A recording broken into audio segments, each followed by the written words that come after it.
வரும் சட்டமன்ற தேர்தலில் திமுக தனித்து போட்டியின்றி அறிவிக்க முதலமைச்சர் ஸ்டாலின் தயாரா என்று தாவேக கொள்கை பரப்பு பொதுச் செயலாளர் அருண்ராஜ் கேள்வி எழுப்பியுள்ளார்.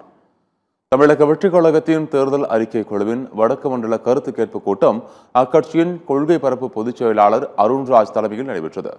பின்னர் செய்தியாளர்களிடம் பேசிய அருண்ராஜ், இத்தனை ஆண்டுகளாக இரு திராவிட கட்சிகளும் ஆட்சி செய்தாலும் தமிழக வெற்றிக் கழக தேர்தல் அறிக்கையில் மக்களுக்கான அடிப்படை தேவைகள் மற்றும் தமிழ்நாட்டிற்கான வளர்ச்சி திட்டங்களும் இடம்பெறும் என்றும் கூறினார்.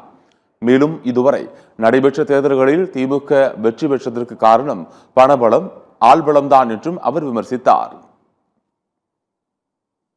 முதலமைச்சர் அவர்கள் உட்கார்ந்து இருக்காரு அந்த சிஎம் நாற்காலி, அந்த நாற்காலில ஒரு கால் மட்டும்தான் திமுக, மற்ற 3 கால்கள் கூட்டணி கட்சிகளுடைய. அப்படி இருக்கிறப்ப ஒரு கூட்டணி கட்சிகளை வெறும் ஓட்டு வங்கியா மட்டுமே பயன்படுத்தி அவங்க அவங்களோட அதிகார பகிர்வு அளிக்காம இருக்கிறது உண்மையான சமூக நீதிக்கு எதிரான செயல். இதுல இருந்தே நல்லா தெரியுது திமுக எந்த அளவுக்கு சமூக நீதியை பாதுகாக்கிறாங்கிறது நல்லா தெரியுது. ஒவ்வொரு தொகுதியிலும் கூட்டணி கட்சிகளோட பங்கு இருக்கு, இல்லைன்னு சொல்ல முடியுமா?